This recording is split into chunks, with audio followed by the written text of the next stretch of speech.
Well, welcome back to Shane's Main Shop. Today we got some dryer repair to do. So the issue with this dryer is the blower fan blade thing is busted up, and we're going to go ahead and replace that. I already took the front off, and for this particular dryer, this is an older dryer, so many of you may not have one like this, but it's a Maytag dial, just a 2-button model. Very, very simple model.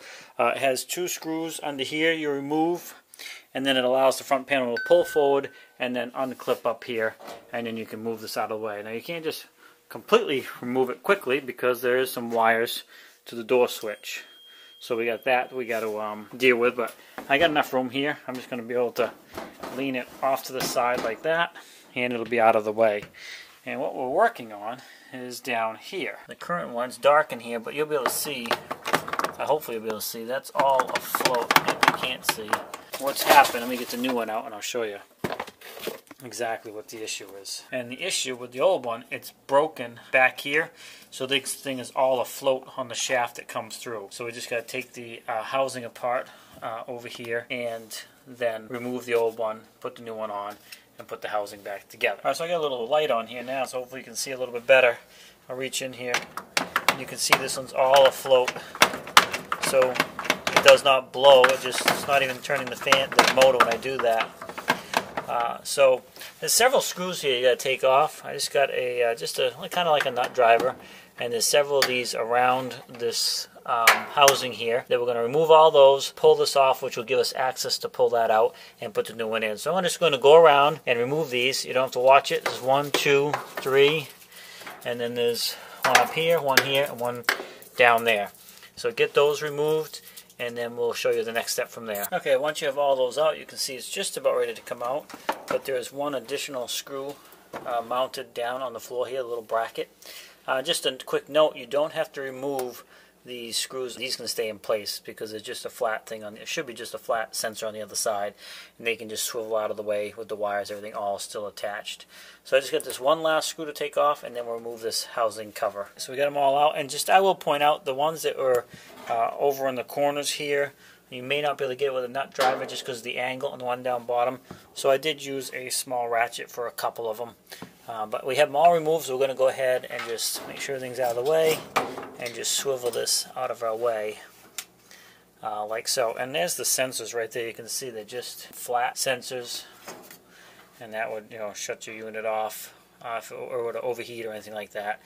They do a couple different things, but anyways, we'll not talk about those today. So this should be able to just sit right here out of the way. Oh, and also make sure you take the time to unplug this unit before you do this type of stuff. But again, this is just an entertainment video. Don't try what I do at home. Alright, so now you can probably better see what the problem is here. This thing is all just afloat, and look, just falls right off. There's nothing to it. So not only was this dryer not drying very good, it wasn't blowing very good, it was probably making a whole bunch of noise. And it's been doing it for a while because it's all overheated, and actually plastic is re-dried to the back of this thing. So we're going to get this all cleaned up the best we can, get the new one on, and then we'll be able to fire this thing back up. I'll show you real quick too the center of this. So you can see the center of this one here is all busted, and it should look like this, and that little clip holds it in place. I'm not sure if there's anything missing. There is a clip ring on there. Bottom line is this thing was all tore apart. Not taken apart, but just tore up from running the way it was running. So just trying to determine that clip ring is in the right place. I'm going to go ahead and see if we can get this to slide in position. It just says go back enough that I can get that clip ring on the front. I'm past that groove. I can spin it and you can hear nothing's hitting. So now I'm going to just go ahead and take this clip ring and hopefully get it back on the front here. Now I might have to move the camera because I don't have a lot of space. I'm trying to work in front of it on my knees. They do have special pliers for this, but this is not a very tight one, so I was actually able to get it. So that ring will stop this from sliding off of that shaft, and we're good to go. Now we're just going to reverse the process. I'm going to finish sweeping the stuff out of here, get this cover back on, and get this thing closed up. Alright, I just got to back paddle here a little bit. I forgot, my brother already started taking this apart long before I was making this video. So what I didn't show you was the outer ductwork that comes off here. And it's this piece here which has to be removed before you get in there. You can see it's got screws up here on this side, and then it fits in that little felt gasket there. Then you have the cover that goes on here, and that gives you your channel for your lint trap to slide in and out of there. So I apologize, this was already off when I started this project, so I didn't show that part, but it's pretty straightforward. For reattaching this, the screws actually go inside the drum of the dryer and come into the plastic. Note there's several screws. You want to make sure you use the rounded smooth head screws for the inside so they don't catch on your clothes. You can see you have this type also available to you. So hopefully you can see the difference there. You want to use the smoother ones, and you should see that when you take them out. There is a difference. Alright, and then particular one here, when you reach in behind and put the screw in, you got to catch this ground wire as well, and you'll be good to go. So I'm just going to stick that screw through there, catch that ground wire, and then into the plastic. But I only have one hand, so I'm going to go ahead. Oh wait, Trace's going to grab it for me. So you can see, I'm just going to take and put that wire right there. The screw come through and into the plastic housing. And then we'll go ahead and tighten that up. So you got those two there that take the round head screw, and the two here, and then the one beyond it's on the outside of the dryer, so outside of the drum, so you don't have to worry about the round head screw. So we're going to go ahead and get those screws in, and then we'll be able to put the cover on once we get this cleaned up. So we got it all cleaned up the best we could, and we got this cover back on here. There's several screws around here. Now remember, you're going into plastic, so don't crank these down tight. You just want to snug them up so they're tight, not break anything off. So just go around, just double check, make sure everything's snugged up.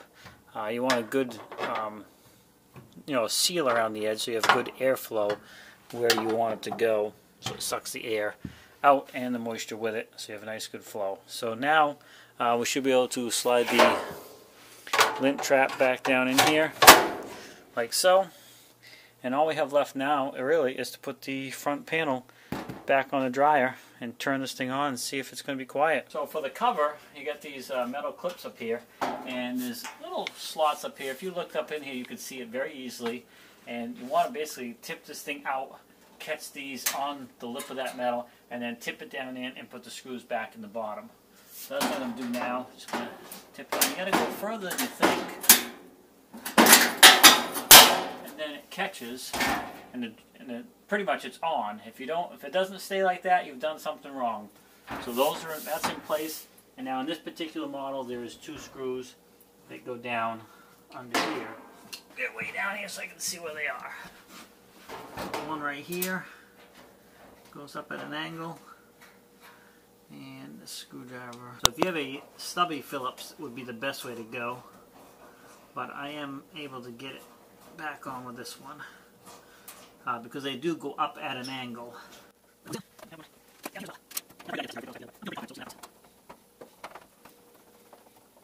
Alright, and they want on there good and snug, because I don't know about you, but I don't like rattles.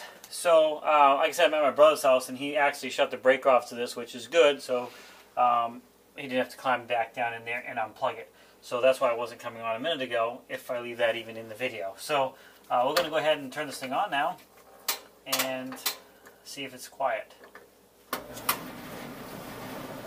there you go. No noise. Everything is running, and that's what we want. Alright, so if you have an older style dryer, and many of them are set up like this too, even newer ones, this is definitely an older Maytag.